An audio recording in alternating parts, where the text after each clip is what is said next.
The 1868 Louisiana Massacre that reversed Reconstruction-era gains, the Opelousas Massacre terrorized African American voters and stopped local black political progress in its tracks. What's up, everybody? Thanks for clicking this video. Thanks for tuning into my channel. If you're new here, I'll introduce myself. My name's Simon Hill, Black American from Louisiana, out here in Budapest, Hungary, recording this video for y'all right now. This is a little known Black history event that I found very interesting because growing up in Louisiana, we definitely were not taught this in school. And I think this is a story that's very, very, very fascinating and very captivating. And I think there are a lot of lessons to be learned in this. But first, a little background. This is Opelousas, Louisiana, a small town in the middle of the state, not that far away from Baton Rouge, that a lot of people in Louisiana never even visit. Unlike most states, Louisiana has parishes, not counties, and Opelousas is the parish seat or the head of government for St. Landry Parish. Historically, it's always been a small, poor agricultural town, and right now the population is about 15,000 and it's declining. About 77% of the people in Opelousas are Black or African American, and the median income for a household in the city was around $14,000, with men making about $24,000 and women making $17,000. One more piece of background information before I jump into this story. At the end of the U.S. Civil War, which officially ended racial chattel slavery, though slavery is still legal in the U.S. if you are a prisoner, the U.S. government enacted a series of policies and laws in the South called Reconstruction. And basically under Reconstruction, the U.S. government gave Black men the right to vote, the right to run for public office, desegregating schools and public spaces, many, many, many things, and that's a deeper topic for a different day. And at the time, like now in the U.S., there were two main parties, the Democrats and the Republicans. But the crazy, conservative, loony, reactionary Republicans we have today are not the pro-abolitionist, pro-Reconstruction Republicans we have now. And the crazy, blue-haired, left-leaning Democrats we have today are not the racist, reactionary Democrats that we had 100 or so years ago. The party switch happened in 1960 or so, but that's a deeper topic for a different date as well. Let's get into the story. All right, so in September 1868, a dispute over a column published in an Opelousas, Louisiana partisan newspaper provoked one of the bloodiest incidents of racial violence in the Reconstruction era. The attackers' goal: to reverse dramatic political gains made by Black citizens after the Civil War, intimidate them from exercising their newly found rights, and restore the racial hierarchy of the slavery era. The Opelousas Massacre remains one of the harshest examples of African American voter suppression in U.S. history, with estimates of the dead ranging from several dozen to several hundred, occurring in the run-up to the 1868 presidential election, which pitted conservative Democrat Horatio Seymour against Republican war hero Ulysses S. Grant. The killings also underlined the importance of partisan media in shaping the post-war political discourse. Throughout American history, political parties have used partisan newspapers to influence the electorate, starting with the Federalist Party's Gazette of the United States, founded in 1789. Motto: "He that is not for us is against us." After the upheaval of the Civil War, newspapers became a hotly contested space for the Democrats and Republicans to communicate their competing visions for the political, economic, and social futures of some 4 million formerly enslaved people, while Republicans used their newspapers to advocate expanding Black people's rights and privileges. Democrat papers aligned with the slogan of their party's presidential nominee, Seymour: "This is a white man's government," one that hoped to keep Black Americans in perpetual bondage, or at least perpetual servitude. In Opelousas, the seat of Louisiana's St. Landry Parish, the St. Landry Progress served as the official organ of the local Republican Party, one of 73 Republican papers in the state. And in fall 1868, a strongly worded editorial penned by a precocious young editor ignited a firestorm. That year hadn't been good for Louisiana Democrats. The state's white planter class, beset by labor shortages and repeated crop failures, was suffering financially. Politically, their world order was crumbling as formerly enslaved people gained new rights. In April, Louisiana's new state constitution, one of the most far-reaching pieces of radical Reconstruction legislation, passed on the strength of Black Republican support, granting full citizenship to Black men with equal civil and political rights, while banning segregation in public schools and on public transportation. In July, the 14th Amendment gave African Americans equal status under federal law. I swear, it's like a meme. It's like a stereotype at this point. Whenever there are poor white people, radical economic and political change, you know a massacre or a tragedy is about to happen to black people. It's like a horror movie that's bad, that continues the same tropes. Somebody call Jordan Peele. We need to revamp this story.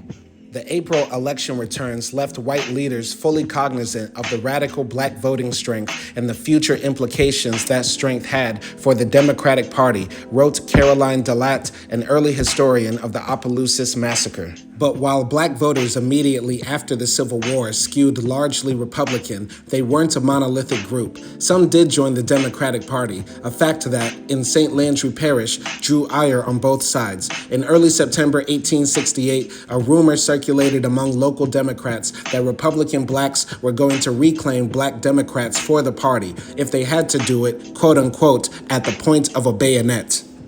I wonder who the black Democrats at that time were. Were they like our coons that we have now? Were they like the Candace Owens and the Brandon Tatums that we have now? Were they saying stuff like, pull yourself up by your bootstraps, boy? Or slavery was a long time ago. It was last week. You gotta forget about that.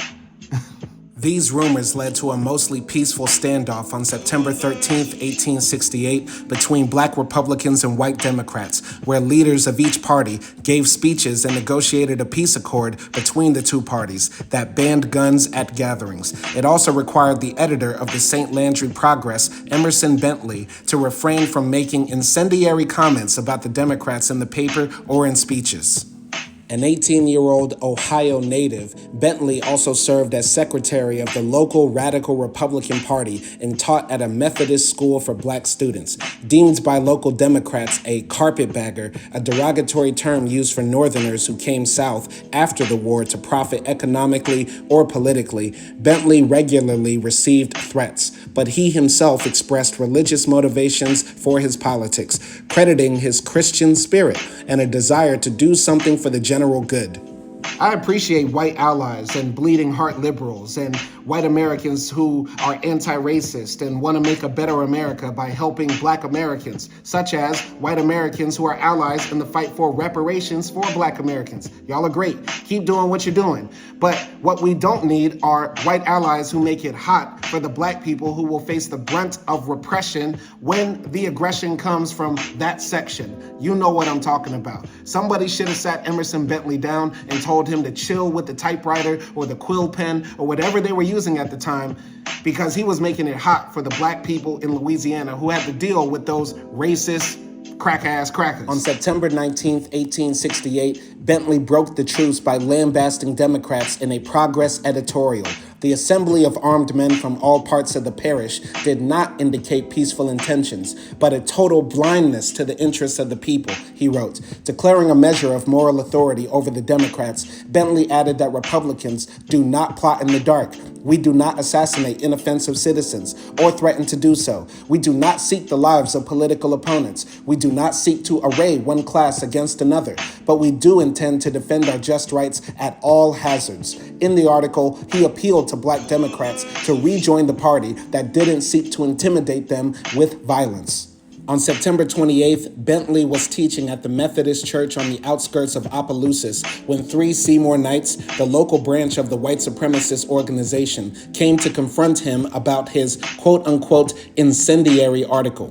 "You have published a report which is both false and malicious," said one of the Seymour Knights, according to an account in the New Orleans Advocate. "Do you mean to say that I lied in that report?" Bentley asked. The Seymour Knight replied, "Yes, sir, God damn you I do," and then began hitting Bentley with a cane on his back and shoulders. "They are killing Mr. Bentley," the black children shouted, running from the schoolhouse. Before leaving, the Seymour Knights forced Bentley to sign a retraction of the story. When word spread about the attack, Republicans, fearing for their lives, assembled in Opelousas. Rumors spread among white citizens that armed black locals were plotting an uprising. After signing an affidavit with legal authorities about the attack and then hiding overnight in a barn behind the Progress office, Bentley left town. Eluding a white mob with help from numerous Republican Party safe houses, he eventually made his way to New Orleans. See, this is the thing about white allyship. White allies are only down for the cause, usually a lot of the times when they can run their mouths. But when that mouth gets a sock to it, now they gotta run to New Orleans, run back to Ohio, run to New York, wherever. If you really down for the cause, be down by law. Facts.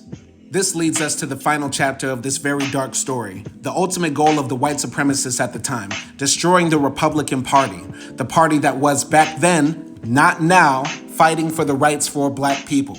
This is an interesting picture here. It shows African American men voting in the South during Reconstruction in an 1867 illustration from Harper's Weekly.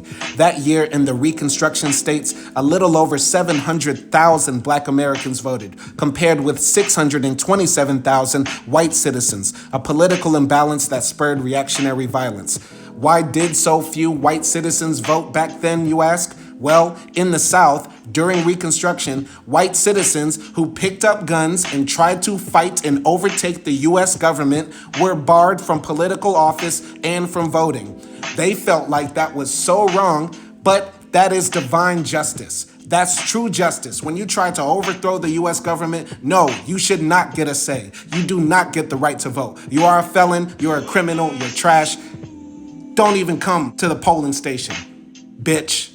As Bentley fled, white mobs began a killing rampage that lasted several weeks, targeting Opelousas' black citizens, ostensibly to keep them from organizing. Colored men were not allowed to stand in groups upon the sidewalks, according to the New Orleans Advocate. Each day, new victims fell. In St. Landry Parish, dozens of black bodies were found scattered in shallow graves. The Republican Party estimated the casualties at between 200 and 300, while Democrats put it between 25 and 30. An Army investigation cited 233.